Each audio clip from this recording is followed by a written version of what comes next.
بسم اللہ الرحمن الرحیم۔ کتاب کا نام ہے دین عرفا، باب اول، یورپ میں زوال مذہب اور بحالی۔ دوستوں، جیسا کہ مقولہ ہے کہ دانا وہ ہے جو دوسروں کے انجام سے سبق حاصل کرے، نہ کہ خود کسی کے لیے درس عبرت بنے۔ اس طرح عقل مندی کے بارے میں ہے کہ عقل مندی یہ ہے کہ ماضی سے سبق لیا جائے، حال میں اسی غلطی کا اعادہ نہ کیا جائے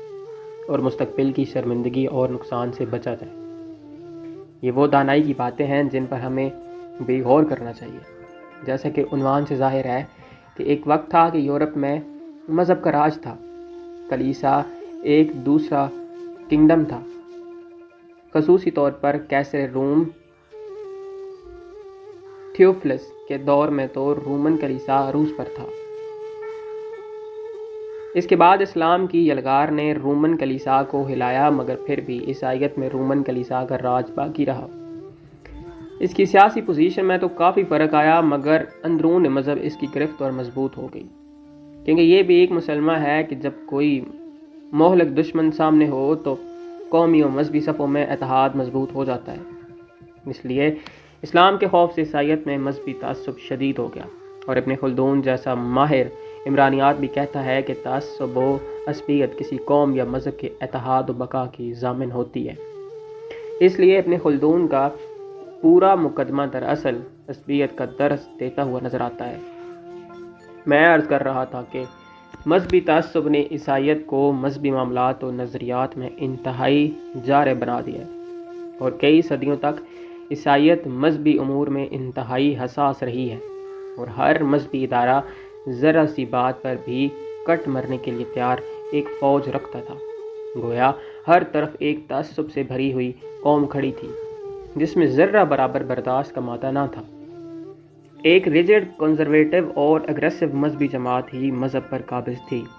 جو ذرہ سی بات کو مذہبی ایشو بنا لیتی تھی، اور آن واحد میں کلیساؤں سے فتوے طلب کر لیے جاتے تھے،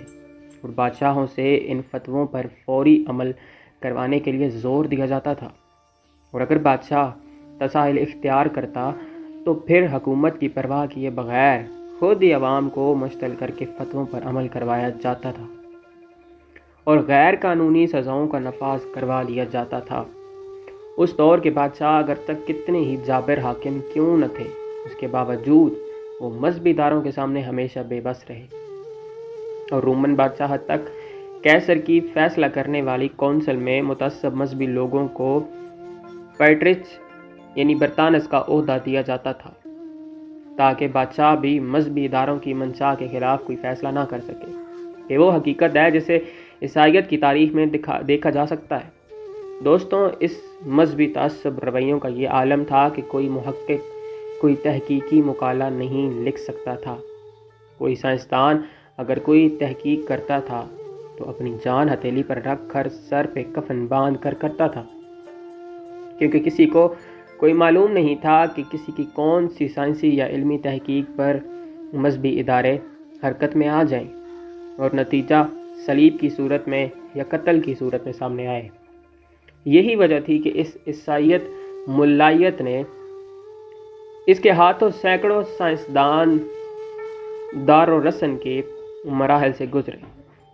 لاتعداد سائنسدانوں کو قتل کیا گیا، اور ان کا جرم صرف تحقیقی کام کرنا تھا۔ اس طرح آپ دیکھیں کہ گلیلیو جو ٹیلیسکوپ دوربین کا موجد ہے، اسے 80 سال کی عمر میں مذہبی اداروں نے دھر لیا، کیونکہ اس نے کہہ دیا تھا کہ شمسی نظام کا مرکز زمین نہیں بلکہ سورج ہے۔ یہ بات مذہبی اداروں نے پکڑ لی اور اس کے اس نظریے کو روایتی مذہب کے خلاف قرار دے دیا، اور اس بوڑھے سائنسدان کو عدالت میں جانا پڑا، اور وہاں اس کے بڑھاپے کو سٹھیانے پر محمول کر کے اس کے لیے توبہ کی گنجائش پیدا کی گئی، اور اس بوڑھے سائنسدان نے قتل سے بچنے کے لیے توبہ پر آمادگی ظاہر کی، اور چرچ میں اس سے باضابطہ طور پر توبہ کروائی گئی، اور اس نے ان الفاظ میں توبہ کی کہ میں اس سچائی سے توبہ کرتا ہوں۔ اس طرح ایک سچائی کا بیان کرنے والا قتل ہونے سے بچ سکا، اور یہ وہ واحد خوش نصیب سائنسدان ہے جو مذہبی اداروں یعنی عیسائی ملائیت کے ہاتھوں قتل ہونے سے بچ سکا۔ اس جیسے ہزاروں واقعات ہیں جو یہاں بیان کروں گا تو بات طویل ہو جائے گی۔ بس آپ اسی بات سے اندازہ لگا سکتے ہیں کہ اس دور میں سائنسدانوں پر ہونے والے مظالم کے بارے میں موجودہ پوپ مسٹر جان پال کو سر عام سائنسدانوں سے معافی مانگنا پڑی کہ ہم چرچ کے سابقہ رویے سے بہت شرمسار ہیں اور اس کی معافی چاہتے ہیں۔ یہ تھا سچائیوں کے متلاشیان کے ساتھ کٹ ملائیت کا جارحانہ رویہ کہ ہر علمی تحقیق اور سائنسی سچائی کو مذہب اور خدا کے خلاف سمجھ لیا جاتا تھا اور اس پر سخت سے سخت سزائیں بھی دی جاتی تھیں۔ نتائج دوستوں، اب ہم یہاں یہ بھی عرض کر دیں کہ ان کے اس رویے کا نتیجہ کیا نکلا۔ ہوا یہ ہے کہ جس طرح کسی بھی چیز کے ارتقاء کو نہیں روکا جا سکتا، اس طرح ارتقاء علم کو روکنا بھی ناممکنات میں سے ہے۔ جیسا کہ ہم دیکھتے ہیں کہ چاہے ساری دنیا کی قوتیں ہی کیوں نہ مل جائیں، وہ ایک بچے کو بڑا ہونے سے نہیں روک سکتی۔ اس طرح کائنات کی ہر چیز ارتقاء پذیر ہے، اور اس کے ارتقاء کے فلڈ کے سامنے کوئی بڑے سے بڑا بندہ بھی آ جائے تو وہ بھی خس و خاشاک کی طرح بہہ جاتا ہے۔ اس طرح علوم و فنون کے ارتقاء کو روکنا بھی ناممکنات میں سے ہے۔ جب ملائیت نے علم کے ارتقاء کو روکنے کی کوشش کی تو اس وقت متلاشیان علم طبقہ یہ سوچنے پر مجبور ہو گیا کہ کس طرح علم اور مذہب میں سمجھوتا کروایا جائے۔ اس خیال میں اس دور میں جو تحقیق ہوئی اسے مذہب سے ہم آہنگ کرنے کی کوشش کی گئی، یعنی باقی علوم و فنون کے ساتھ ساتھ مذہب کی نئی تعریف وضع کرنے کی کوشش ہوئی، اور ہر نئی تحقیق کو مذہب پر منطبق کرنے کی کوشش کی گئی۔ ہر جدید دریافت کو مذہب کی سچائی کا ثبوت بنا کر پیش کرنے کی کوشش ہوئی، اور ہوتا یہ تھا کہ کسی محقق یا ریسرچ کرنے والے کو کسی سچائی کی دریافت کرنے میں اتنا وقت نہیں لگتا تھا کہ جتنا اسے مشرف و مذہب کرنے میں لگتا تھا۔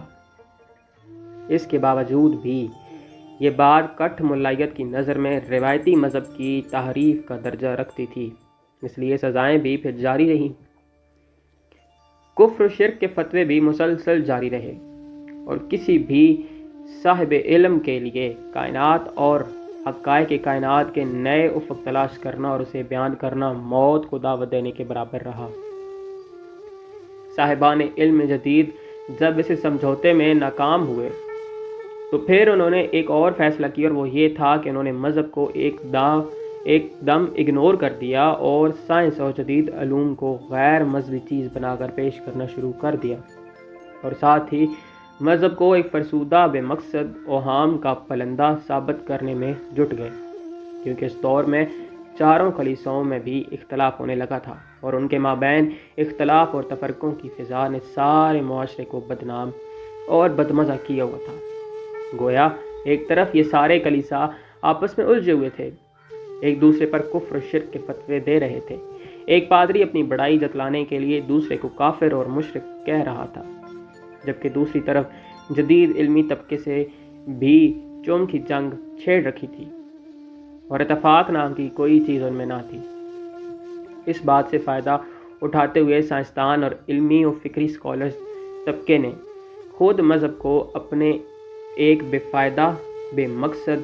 اوہام کا پلندہ کہنا شروع کر دیا، بلکہ ثابت کرنا بھی شروع کر دیا، کیونکہ سائنسدانوں کے پاس اپنے ہر دعوے کا ثبوت تھا۔ وہ جو بات کہتے تھے وہ کر کے دکھا سکتے تھے، ان کا ہر کام مشاہداتی اور تجرباتی تھا، اور مذہب بیچارہ کتابوں اور بڑے بوڑھوں کی بیساکھیوں پر کھڑا تھا، اس لیے وہ کسی بھی سچائی کے سامنے کوئی ثبوت فراہم نہ کر سکتے تھے، اس لیے وہ بدنام ہوتے گئے۔ اور ایک وقت وہ آیا کہ مذہب کو صرف تخریب کاری اور معاشرے پر چودراہٹ کا ایک ذریعہ سمجھا جانے لگا، اور اس کے بعد نہ مذہب رہا، نہ مذہبی اخلاقیات اور نہ مذہبی قوانین، بلکہ پورے یورپ کا انسان خدا کے وجود سے منکر ہو کر بابر بعیش کوش کا عالم دوبا نیست کا راگ الاپنے لگا، اور آج تک کٹ ملائیت کی سزا بھگت رہا ہے۔ یہ ہے یورپ میں مذہب کے زوال کی صدیوں کی داستان کا خلاصہ۔ دوستوں، اب میں اپنے علماء کرام کو دعوت فکر دینا چاہتا ہوں، اور اس میں اپنے دور کے مسلمان نوجوانوں کو بھی سوچنے کی دعوت دینا چاہوں گا کہ وہ دیکھیں کہ جو غلطی کبھی یورپ نے کی تھی، کہیں وہی غلطی ہم تو نہیں کر رہے۔ اگر ہم بھی اس طرح کی غلطی کر رہے ہیں تو پھر کسی مختلف انجام کی توقع رکھنا کیا شیخ چلی جیسی خوش فہمی میں مبتلا ہونے کے برابر تو نہیں ہے؟ دیکھیے، یورپ میں روایتی مذہب ہی کو سب کچھ سمجھ لیا گیا تھا، جو کہ زیادہ تر وہ تھا جو ملائیت کا اپنا وضع کرتا تھا، جس کا بائبل سے دور دور کا واسطہ بھی نہ تھا، بلکہ بائبل کی خود ساختہ تفسیروں کو مذہب سمجھا جا رہا تھا۔ اس لیے ہر نئی تحقیق پر محقق کو مذہب کی عدالت میں گھسیٹ لیا جاتا تھا۔ ہمیں بھی سوچنا چاہیے کہ کیا آج ہم بھی کوئی ایسی غلطی تو نہیں کر رہے؟ عیسائیت میں جو ملائیت تھی وہ آپس میں دست و گریباں تھی اور عوام کو بطور ہتھیار استعمال کر رہی تھی، اور ایک دوسرے کو گالیاں دینے کو صدقہ جاریہ کے برابر کا درجہ دیا جا رہا تھا۔ ہمیں بھی سوچنا چاہیے کہ کہیں ہم بھی اس طرح ایک دوسرے کو ثواب سمجھ کر گالیاں تو نہیں دے رہے اور اسی کو مذہبی فریضہ تو نہیں سمجھ رہے۔ دوستوں، جس وقت مذہبی ادارے عوام کو استعمال کر کے انہیں آپس میں لڑا کر اپنی ذمہ کے چکر میں پھنسے ہوئے تھے، عین اس وقت اسکالرز اور محقق اپنی اپنی تحقیق میں لگے ہوئے تھے، اور ایک طرح سے وہ مذہب کی بے کنی میں مصروف تھے، کیونکہ مذہبی ادارے انہیں اپنے اندر قبول کرنے کے لیے تیار نہیں تھے اور ان کے افکار کو کفر و شرک بتا رہے تھے۔ اور اس وقت کٹ ملائیت کو یہ علم بھی نہ تھا کہ مستقبل میں جب مذہب ہی نہیں رہے گا تو ان کی چودراہٹ کیسے رہے گی۔ وہ تو سب کچھ اپنے اداروں کو سمجھ رہے تھے اور علمی طوفان کو دیکھ تک نہیں رہے تھے۔ ہمیں یہاں بھی سوچنا چاہیے کہ کہیں ہمارے مذہبی ادارے کے بارے میں کچھ لوگ مصروف تحقیق تو نہیں ہیں اور یہ روایتی مذہب اپنے خاتمے کی طرف تو نہیں بڑھ رہا۔ ہمارے علماء کے لیے بھی یہی سوچنا ضروری ہے کہ اگر مذہب کو علوم جدید اور تحقیق کے میدان سے خارج کر دیا گیا تو مذہب بدنام ہو کر مٹ جائے گا، اور جب بانس ہی نہ رہے گا تو پھر وہ بانسری کیسے بجائیں گے؟ یہ بھی سوچنا چاہیے کہ اس دور میں علماء کرام کی جارحیت کسی عیسائیت جیسے خطرے کا پیش خیمہ تو نہیں ہے۔ ابتدا میں علمی سوسائٹی اور کمیونٹی نے مذہب سے سمجھوتا کرنے کی کوشش کی تھی، مگر روایتی مذہبی اداروں نے انہیں قبول نہیں کیا تھا، بلکہ مذہب اور مسلمات مذہب پر تحقیق پر پابندی لگا دی گئی تھی، جس کی وجہ سے انہوں نے مذہب سے بائی پاس کرتے ہوئے مادی اور ظاہری علوم یعنی معاشی، معاشرتی، سائنسی، کیمیاوی اور اقتصادی علوم کی طرف توجہ کر لی۔ کیا اس دور میں ہمارے علماء کرام بھی ویسا ہی تو نہیں کر رہے کہ اب ہمارے نوجوان مجبور ہو کر معاشیات کے گرد گھومنے والے علوم کی طرف راغب ہو رہے ہوں اور ان کی زندگی کا واحد مقصد دولت کمانے والے علوم ہی رہ گئے ہوں، اور وہ مدارس دینیہ میں داخلہ لینا اپنی توہین سمجھتے ہوں؟ جب کسی گھر کے بزرگ آپس میں دست گریباں ہوتے ہیں اور ایک دوسرے کو گالیاں دے رہے ہوتے ہیں تو بچوں کے ذہن میں بزرگی کی کوئی اہمیت نہیں رہتی اور بزرگی بے وقار اور بے عزت ہو جاتی ہے۔ اس طرح جب کسی مذہب کے علماء ایک دوسرے کو عالمانہ گالیاں دے رہے ہوں اور کفر و شرک کہہ کر فتوے لگا رہے ہیں اور اس مذہب کے نوجوانوں کی نظر میں دینی علماء بے وقار ہو جاتے ہیں، کیونکہ وہ یہ سمجھ لیتے ہیں کہ اگر دین میں کوئی اخلاقی اور روحانی ترقی مضمر ہوتی تو ان علماء کرام میں وہ ضرور پائی جاتی۔ اس طرح نوجوان ذہن علم دین سے متنفر ہو جاتا ہے اور اس کا نتیجہ یہ نکلتا ہے کہ اگلی نسل کے علماء کی اپنی نگاہ میں بھی علم کی کوئی عزت نہیں رہتی، حتیٰ کہ وہ اس بے عزتی کے ماحول سے اپنے بچوں کو بھی دور رکھنا چاہتے ہیں، جس کی وجہ سے ان کے اپنے بچے ان کے درسوں کی بجائے جنرلی علوم کے تعلیمی اداروں میں تعلیم حاصل کرتے نظر آتے ہیں اور مولوی بننے سے ایک رشوت خور افسر بننا زیادہ پسند کرتے ہیں۔ کیا ہمارے ساتھ یہی کچھ تو نہیں ہو رہا؟ اگر یہی ہو رہا ہے تو اس کا ذمہ دار کون ہے؟ یورپ میں جس طرح علم دین بدنام ہوا ہے وہ ساری دنیا جانتی ہے۔ موجودہ دور کے ایک بہت بڑے سائنسدان مسٹر ڈیوڈ فین کا میں ایک انٹرویو سن رہا تھا۔ اس میں اس نے کہا کہ اگر میں مذہب ترک نہ کرتا اور مذہبی فضا سے باہر نہ نکلتا تو آج آفاقی مسائل پہ تحقیق کرنے کی بجائے یہودیوں کے مذہب کے کیڑے نکالنے میں اپنی زندگی برباد کر رہا ہوتا۔ آئیے ہم بھی سوچیں،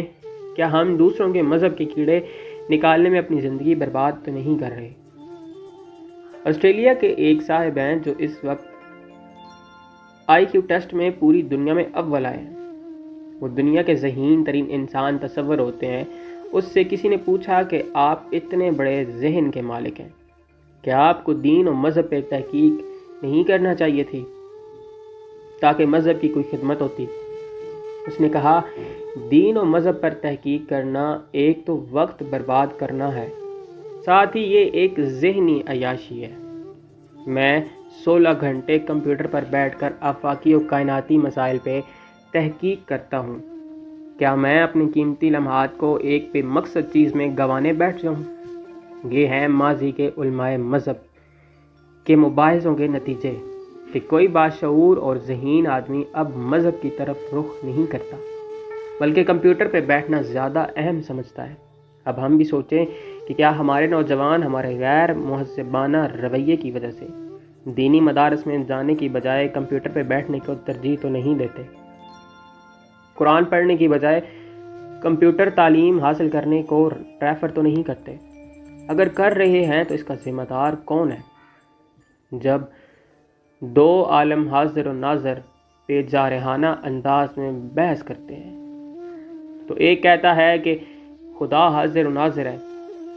امام حاضر و ناظر ہے اور رسول حاضر و ناظر ہے، اور دوسرا اس کے خلاف کہتا ہے۔ دونوں کتابوں کے حوالوں کے انبار لگا دیتے ہیں تو سننے والا بچہ سوچتا ہے کہ کوئی سائنٹیفک ثبوت تو نہ اس کے پاس ہے نہ اس کے پاس ہے، اور تان تو روایات پر ٹوٹ رہی ہے جو وہ بھی دکھا رہے ہیں اور یہ بھی دکھا رہے ہیں، مگر یہ تو کوئی نہیں سوچتا کہ جس پر یہ لڑ رہے ہیں کیا وہ واقعی موجود بھی ہے؟ کیا خدا ہے بھی یا نہیں؟ اس کا وجود بھی تو روایتی ہے، مشاہداتی نہیں ہے۔ اس لیے ان بزرگوں کو چھوڑو،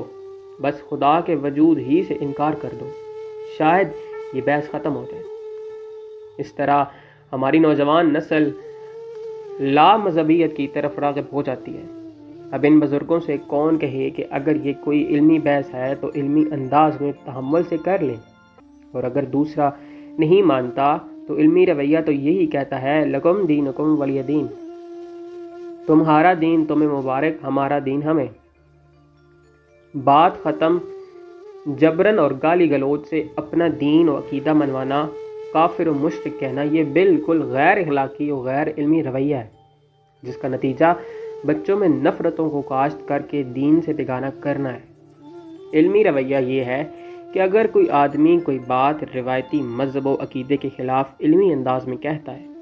تو اس پر غور کریں، ممکن ہے وہ درست کہہ رہا ہو۔ اگر معلوم ہو کہ وہ درست نہیں کہہ رہا، وہ استدلال یا مقام تحقیق میں کہیں سلپ ہو گیا ہے، تو پھر اسے اس کے علمی طفولیت سمجھ کر اگنور کر دینا چاہیے تاکہ وہ اپنی اصلاح کر لیں۔ اگر اسے مباحث کے میدان میں اور سوال جواب کے ساتھ کفر و شرک کے فتوے سے بھی ڈرایا گیا تو وہ اپنی غلطی دریافت نہیں کر سکے گا، بلکہ اپنی بات پر ضد برائے ضد میں جم جائے گا، اور یہ روایتی علمی ادارے سوائے کفر و شرک کے فتووں کے اور اس کا کیا بگاڑ سکتے ہیں؟ کیونکہ آج کوئی مذہب،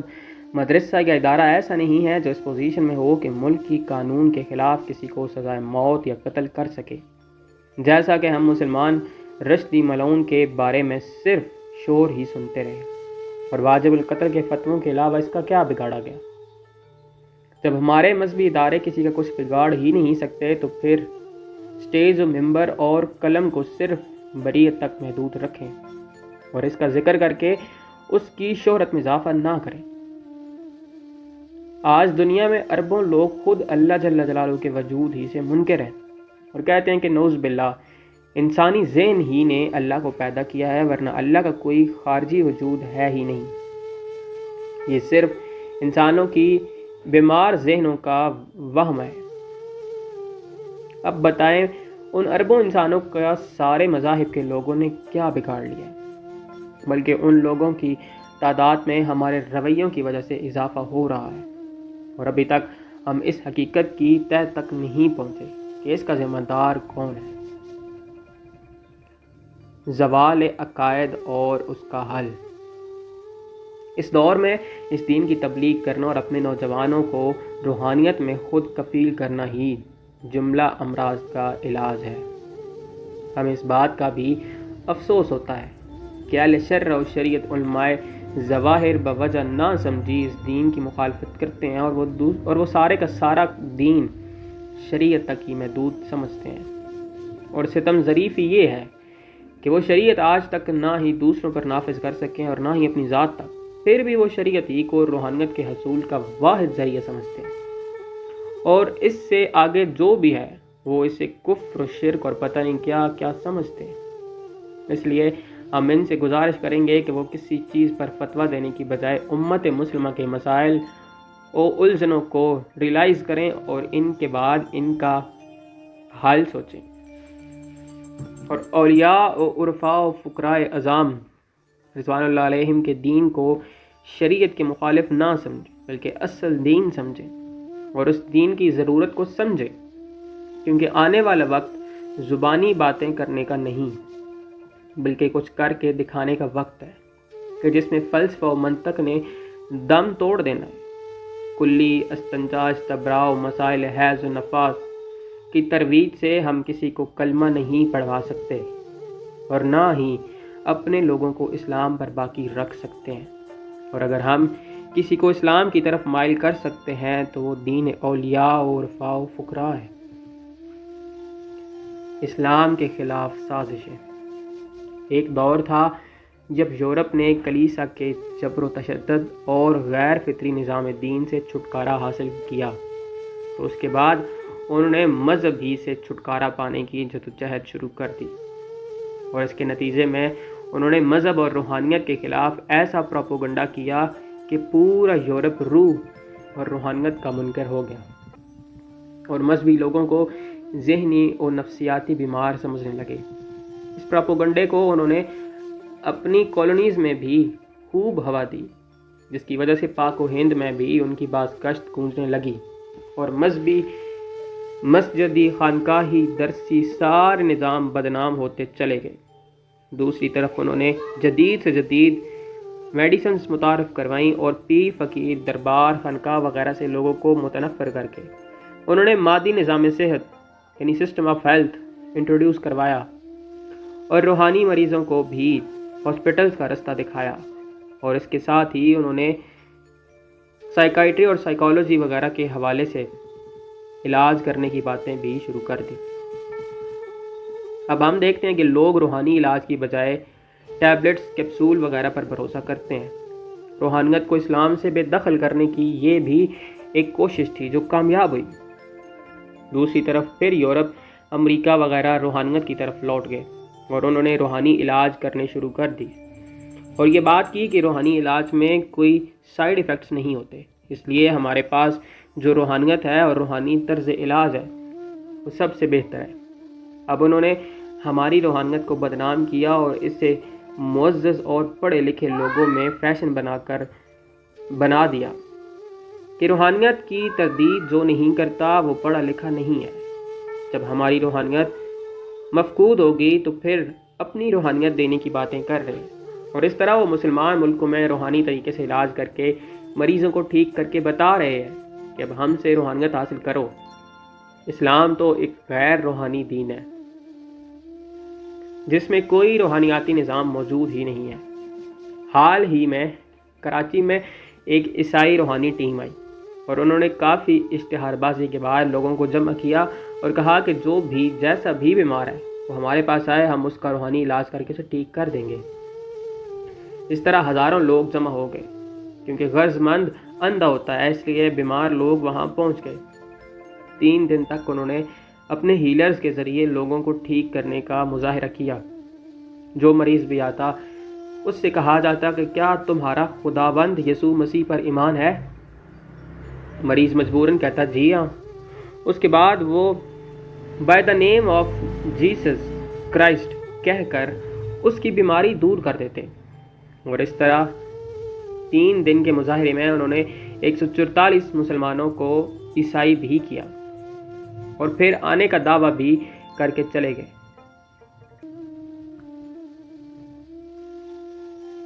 مناظراتی طریقہ تبلیغ۔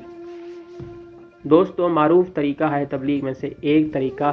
مناظر اور مجادلے کے ذریعے اپنے دین کو بہتر ثابت کر کے اور مقابل کے دین و عقائد کے نقائص کو بھرپور طریقے سے اچھال کر تبلیغ کرنے کا ہے۔ اس کے دو طریقے رائج رہے ہیں۔ پہلا طریقہ تحریری ہے اور دوسرا طریقہ تقریری ہے۔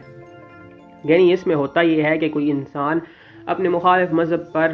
نقد و تبصرے سے بھرپور کتاب لکھتا ہے یا سٹیج پر ان کے عقائد و نظریات کی رد میں ان کے خلاف کوئی بھرپور تقریر کرتا ہے۔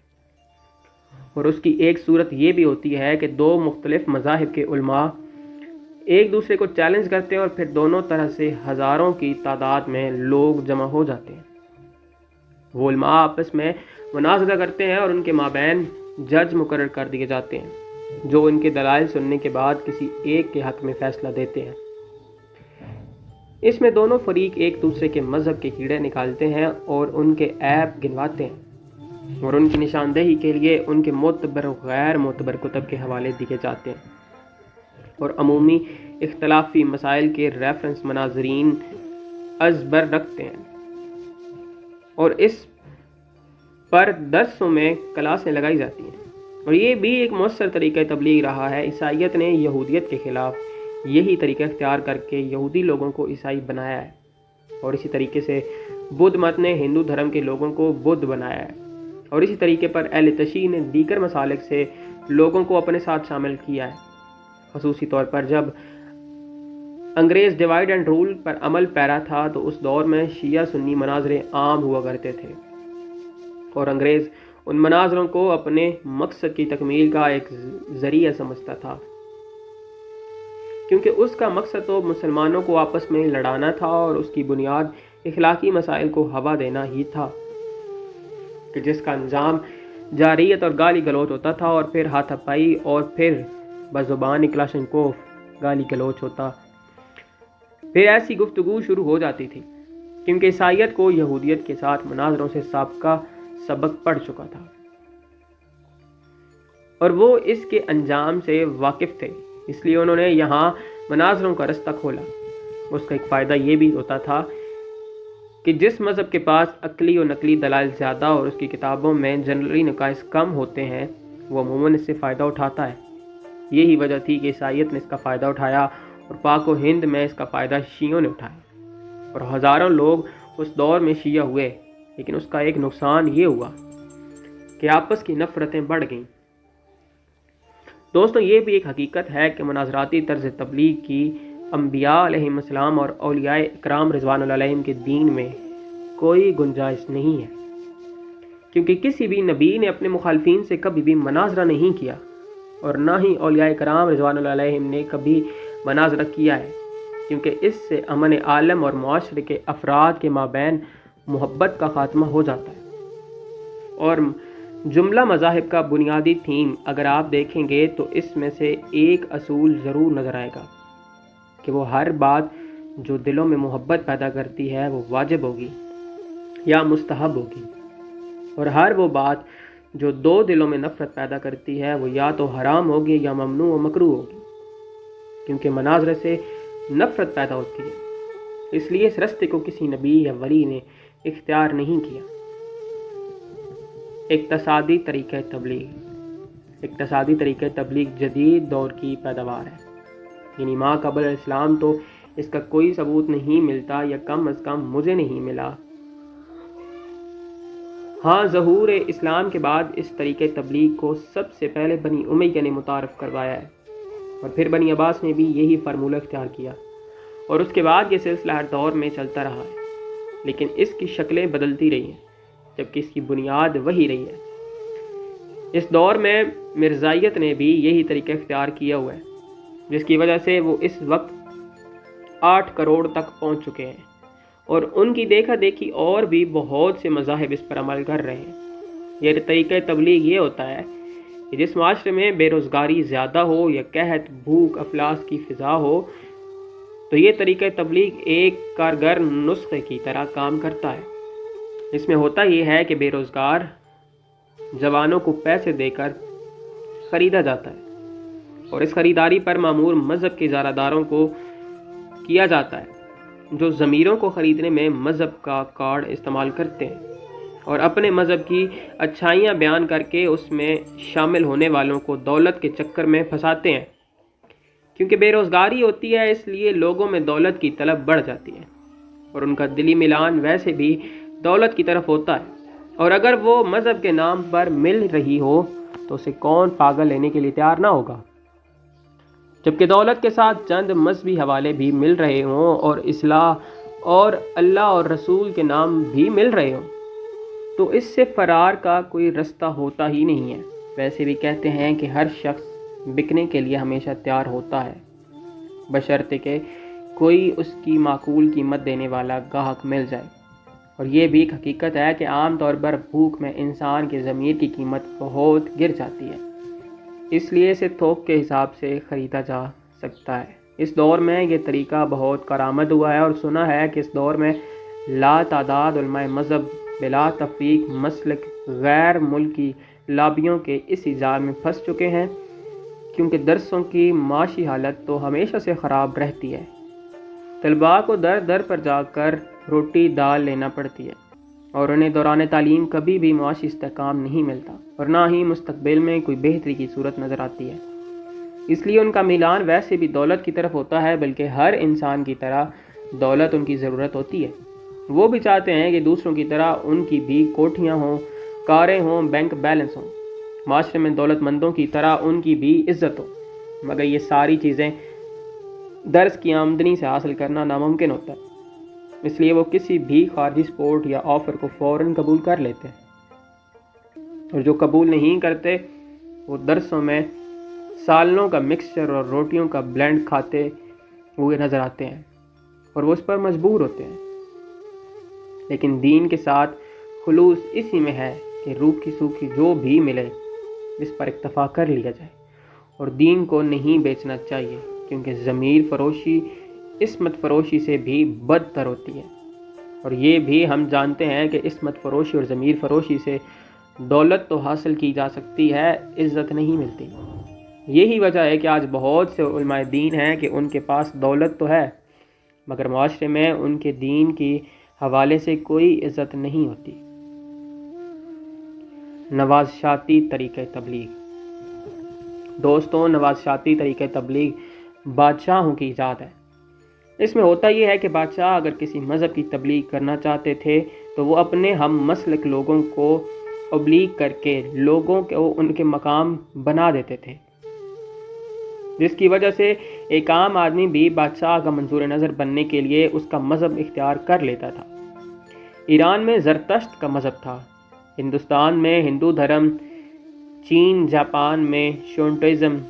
عربستان میں حنفی و شافی و مالکی، اور جدید سعودی عرب میں حنبلی مسلک اس طریقے سے پھیلا ہے۔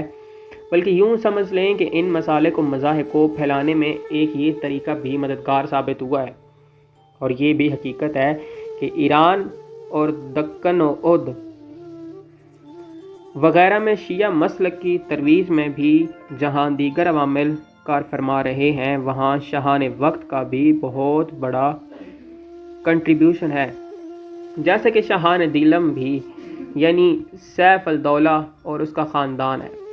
اور شاہان صفوی میں شاہ عباس صفوی اور ان کا خاندان ہے۔ اس طرح ناصر الدین قاجار اور اس کا قاجار خاندان ہے، یا شاہان دکن میں طاہر شاہ اور اس کا خاندان۔ اسی طرح شاہان اودھ ہیں یا بعض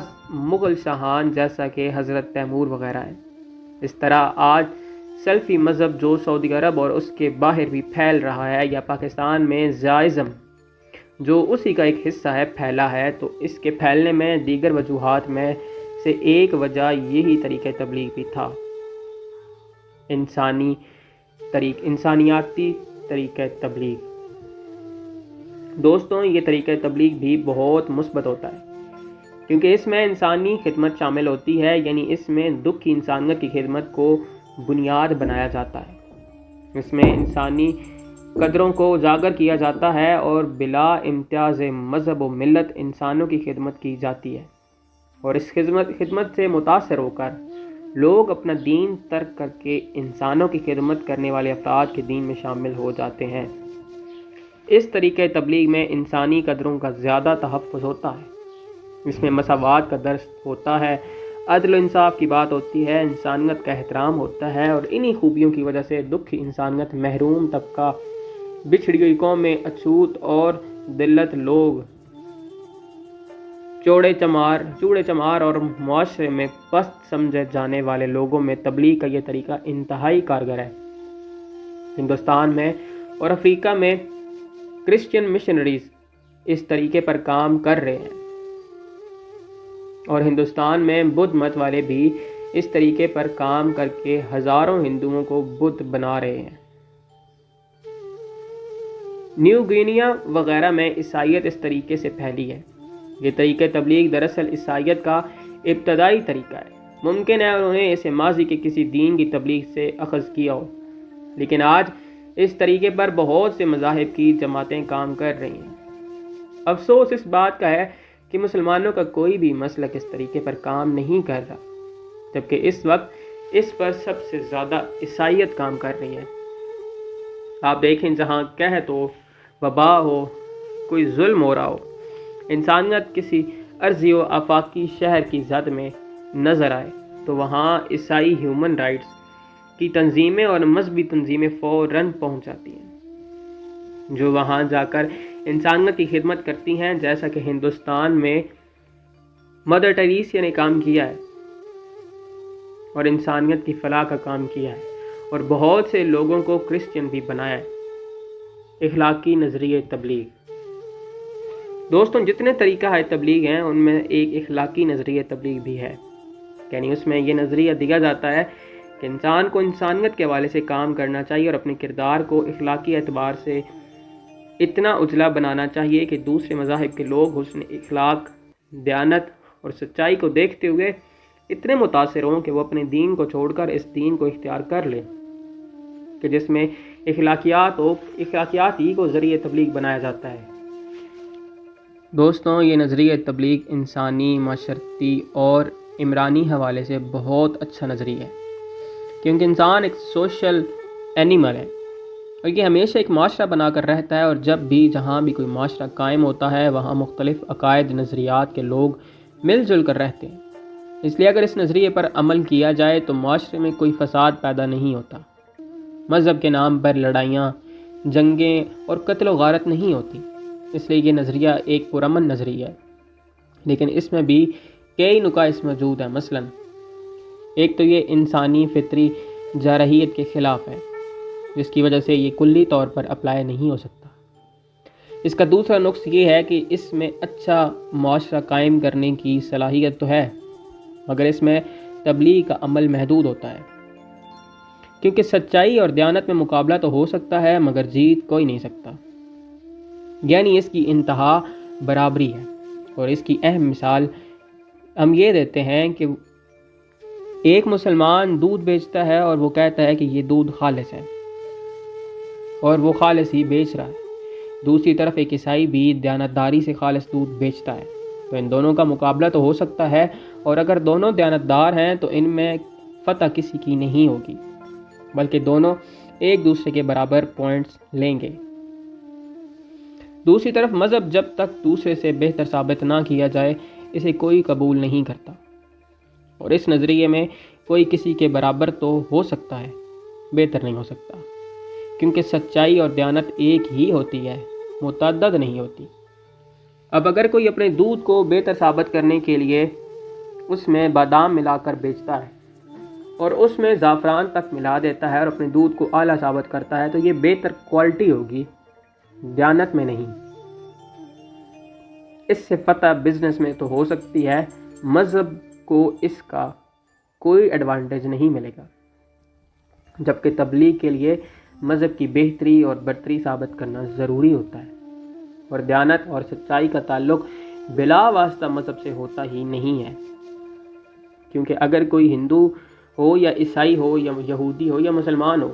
تو وہ اپنے اپنے مذہب میں رہتے ہوئے بھی انہیں اختیار کر سکتا ہے، اس لیے اسے تبلیغ کا ذریعہ بنانا درست نہیں۔ عام معاشرے میں امن قائم کرنے کے لیے اخلاقی اصولوں کی پابندی ایک اعلیٰ ترین رویہ ہے، کیونکہ یہ طریقہ کسی مذہب کی پراپرٹی نہیں ہے۔ اس لیے اس طریقے پر عمل کر کے غیر مذہبی نظریات کی ترویج بھی کی گئی ہے،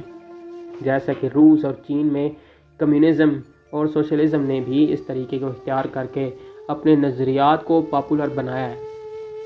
اور اس طریقے تبلیغ ہی سے انہوں نے لوگوں کو مذہب سے متنفر بھی کیا ہے۔ اور یہی نہیں بلکہ دنیا میں جتنی بھی جنگیں ہوئی ہیں ان جنگوں میں اتنے لوگ نہیں مارے گئے جتنے لوگ مذہب کے نام پر مذہبی لوگوں نے مارے ہیں۔ اس لیے مذہب ہی انسانی زندگی کا سب سے بڑا دشمن ہے۔ حالانکہ دنیا کا کوئی بھی مذہب ایسا نہیں جو انسانی جان کے احترام کا حکم نہ دیتا ہو، اور انسانی جانوں سے کھیلنے والے بھی تو اسی مذہب کے ماننے والے تھے، مگر الزام مذہب کے سر پر آ گیا، اور اس کا کفارہ ہر مذہب بھگت بھی رہا ہے۔ جیسا کہ ہم جانتے ہیں کہ ہندو دھرم کا مرکزی تھیم اہنسا، یعنی کسی کو نقصان نہ پہنچانا ہے، لیکن پارٹیشن میں ہندوؤں نے لاتعداد مسلمانوں کو موت کے گھاٹ اتارا ہے، تو اس میں مذہب کا تو کوئی قصور نہیں۔ ابلاغی طریقہ تبلیغ۔ دوستوں، مختلف مذاہب نے اپنے اپنے دین کی جس طرح تبلیغ کی ہے ان میں سے ایک ابلاغی طریقہ تبلیغ بھی ہے۔ اس میں ہوتا یہ ہے کہ بعض لوگوں نے اپنے دین کے لیے رضاکارانہ طور پر اپنے آپ کو وقف کر دیتے ہیں، اور وہ گلی گلی کوچا کوچا پھر کر اپنے دین کی تبلیغ کرتے تھے۔ اس کے دو طریقے تھے، ایک یہ تھا کہ یہ کام بغیر کسی تنظیم و ترتیب کے کیا جا رہا تھا، اور دوسرا یہ تھا کہ پہلے ایک جماعت تیار کی جاتی اور انہیں اس کام پر منظم طریقے سے لگایا جاتا۔ ماضی میں زیادہ کام غیر منظم طریقے سے ہوا ہے، جیسا کہ قدیم عیسائیت نے بھی یہ طریقہ اختیار کیا تھا، اور یہی طریقہ مسلمان صوفیاء نے بھی اختیار کیا، اور یہی طریقہ شیعہ فقراء اور عرفاء نے بھی اختیار کیا۔ اس کے بعد اسے منظم کیا گیا تو صوفیاء اور فقراء نے بھی اس طریقے سے تبلیغ کی، جبکہ آج اسلام میں سب سے زیادہ منظم کام عیسائی مشینریز اور تبلیغی جماعت والے کر رہے ہیں، اور یہ طریقہ کئی حوالوں سے بہت اچھا ہے اور کئی حوالوں سے غیر مفید بھی ہے۔ اس میں فائدہ تب ملتا ہے جب اس جماعت کے سارے لوگ اپنے مشن سے مخلص اور انسانی اخلاقیات سے آراستہ اور انسانیت کا احترام کرنا جانتے ہوں۔ بصورت دیگر اس کا برا تاثر ہوتا ہے اور لوگ اس سے متنفر ہوتے چلے جاتے ہیں۔ جدید سائنٹیفک طریقہ۔ یہ طریقہ موجودہ دور کی ایجاد ہے، کیونکہ 1897 کے بعد جو سائنسی فلڈ کا سلسلہ شروع ہوا ہے اس میں دین کے لیے بھی کچھ رستہ ہموار ہوئے۔ ان میں سے ایک یہ سائنسی طریقہ تبلیغ ہے کہ جس میں ایک طرف تو جدید میڈیا کو استعمال کیا جاتا ہے، ساتھ ہی اس میں مذہب کی سچائی کو سائنسی انداز میں پیش کیا جاتا ہے، جیسا کہ نماز کو اچھی ایکسرسائز، وضو کے سائنسی فوائد اور دعا کی سائنٹیفک افادیت بیان کر کے لوگوں کو اپنے دین کی طرف مائل کیا جاتا ہے۔ یہ طریقہ جدید تعلیم یافتہ لوگوں میں کچھ نہ کچھ کامیاب ہو جاتا ہے، جیسا کہ اس پر سر سید احمد خان اور ڈاکٹر غلام جیلانی برق صاحب نے کافی کام کیا ہے، اور علامہ اقبال نے بھی اس پر کچھ نہ کچھ کام کیا ہے، اور ایران عراق میں بھی اس پر بہت سے علماء کرام نے کام کیا ہے۔ گویا اس پر اسلام میں کافی کام ہوا ہے، یعنی قرآن کریم کی سائنٹیفک تفسیریں لکھی گئیں جن میں ان آیات کی سائنسی تفسیر کی گئی جس میں سائنس کے زیر مشق موضوعات تھے۔ اس کا فائدہ یہ ہے کہ ہر وہ نوجوان جو سائنس سے مرعوب ہو کر اپنے دین کو چھوڑنا چاہتا ہے اسے دین ترک کرنے سے روکا جا سکتا ہے، اور ہر وہ نوجوان جو اپنے دین کے بعض غیر سائنٹیفک نظریات دیکھ کر اپنے دین سے متزلزل ہوتا ہے اسے سائنسی دلائل سے اپنے دین پر کنورٹ کیا جا سکتا ہے۔ اس طریقہ تبلیغ سے سب سے زیادہ فائدہ کمیونسٹ لوگوں نے لا مذہبیت کی تبلیغ کر کے اٹھایا ہے۔ اس کا نقصان یہ ہے کہ سائنس کی کوئی تھیوری حتمی نہیں ہوتی، یعنی آج جو سائنسی تھیوری سامنے آتی ہے اگلے چند روز میں یا تو اس میں ترمیم ہو جاتی ہے یا وہ رد ہو جاتی ہے، جیسا کہ ہم دیکھتے ہیں کہ ڈاکٹر عبدالسلام کو جس تھیوری پر نوبل انعام ملا تھا جب وہ انعام وصول کر رہے تھے تو اس میں ترمیم ہو چکی تھی اور ایک نئی تھیوری سامنے آ چکی تھی۔ اور یہ بھی ایک حقیقت ہے کہ مذاہب کے بنیادی نظریات ہمیشہ ایک ہی رہتے ہیں۔ جیسا کہ آیت کو اگر ہم آج کسی ایک تھیوری پر منطبق کرتے ہیں اور اگلے دن وہ تھیوری ہی رد ہو جائے تو آیت کا کیا بنے گا؟ آج ہم دیکھتے ہیں کہ قرآن کریم کی بہت سی آیات جدید سائنس کی تسلیم شدہ تھیوریز کے خلاف ہیں، اور اس سے کوئی شخص اگر یہ کہتا ہے کہ آیات نعوذ باللہ درست نہیں، تو ہم یہ بھی تو کہہ سکتے ہیں کہ سائنس کا تحقیقی سفر ابھی ختم نہیں ہوا۔ ممکن ہے کل یہ تھیوریز رد ہو جائیں اور قرآن کریم والی بات درست ثابت ہو جائے۔ ایک دور تھا کہ میں نے بھی اسلام اور سائنس کے عنوان سے ایک کتاب لکھی تھی اور ایک مقالہ ایولیوشن اینڈ ہولی قرآن بھی لکھا تھا، لیکن انہیں شائع نہیں کروایا تھا کیونکہ دوران تحقیق مجھ پر یہ منکشف ہوا تھا کہ سائنس ابھی انڈر پروسیس ہے، جبکہ قرآن کریم کے نظریات حتمی ہیں۔ اس لیے جب تک سائنس اپنے سارے مسائل کی فائلیں وائنڈ اپ نہیں کر لیتی، اس وقت تک ہمیں قرآن کریم کو سائنس کی تائید میں یا سائنس کو قرآن کریم کی تائید میں پیش نہیں کرنا چاہیے۔ آج جو امور سائنس کی تھیوری سے سائنس کا لا بن چکے ہیں، ان پر اگر کوئی تطبیق ہو جائے تو کوئی حرج نہیں، لیکن سائنس میں زیادہ تھیوریز ہیں اور جو لا ہیں وہ اجمالی ہیں، اور تفصیل میں پھر تھیوریز ہی ہیں، اس لیے اس سے اجتناب کرنا چاہیے۔ عقلیاتی طریقہ تبلیغ۔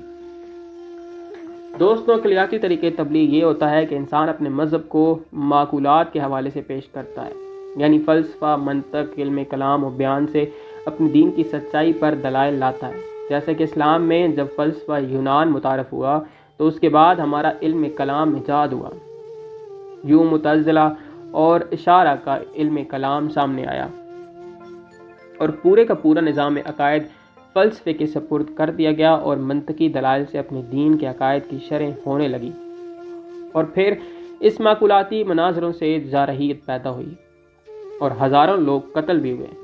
اور اس دوران منقولات کو ثانوی درجہ دیا گیا اور ہر حدیث ایک طرح سے مشکوک ہو گئی۔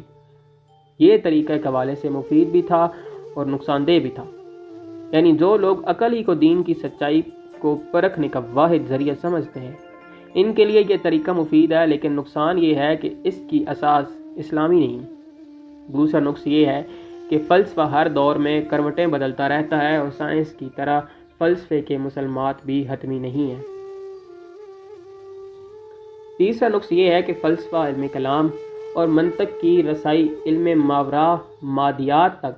صرف قیاسی و استدلالی ہے، تجرباتی نہیں ہے۔ گویا ان نقائص کی وجہ سے یہ طریقہ تبلیغ زیادہ دیر تک چل نہیں سکا۔ تخریباتی طریقہ تبلیغ۔ دوستوں، یہ تبلیغ تو نہیں ہوتی، لیکن اس میں ہوتا یہ ہے کہ بعض مذاہب جب اپنی ناکامی دیکھتے ہیں اور اپنے عقائد و نظریات کو کمزور پاتے ہیں اور یہ سمجھ لیتے ہیں کہ اب اپنے مخالف سے کسی طرح بھی جیت نہیں سکتے، تو پھر وہ تخریبی رستہ نکالتے ہیں، یعنی وہ انہیں اپنے مذہب میں کنورٹ کرنے کی کوشش نہیں کرتے، بلکہ ان کے دین میں شکوک و شبہات پیدا کر کے مخالف دین کے ماننے والوں کے عقائد خراب کرتے ہیں، اور وہ یہ کہتے ہیں کہ یہ ہمارے تو ہو نہیں سکتے، لہٰذا یہ اپنے بھی نہ رہیں۔ آج کل اسی طریقے کو رواج دیا جا رہا ہے اور اس پر سب سے زیادہ کام یہودیت کر رہی ہے، جس نے اس طریقے سے عیسائیت کا بیڑا غرق کیا ہے، اور آج جدید میڈیا سے اس نے ہندو، مسلم، سکھ، بدھ، جین وغیرہ سب کو اپنی یلغار میں لے رکھا ہے۔ سارے مذاہب کی اخلاقیات کو برباد کیا جا رہا ہے۔ ہیومن رائٹس اور ویمن رائٹس کی تنظیموں کی شکل میں ساری دنیا کے اقدار و مراسم اور مذہبی اور روایات کو نیست و نابود کیا جا رہا ہے۔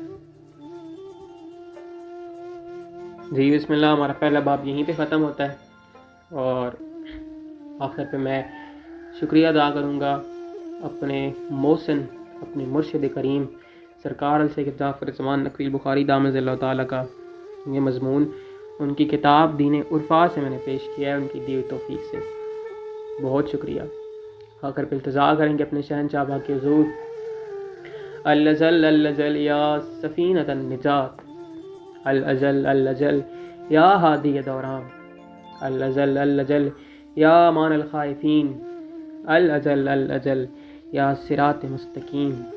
الجل الجل یا ما المعین، الازل الجل یا ملیک المقتدر، یا رب محمد وآل محمد صلی علی محمد وآل محمد وجل فرج آل محمد۔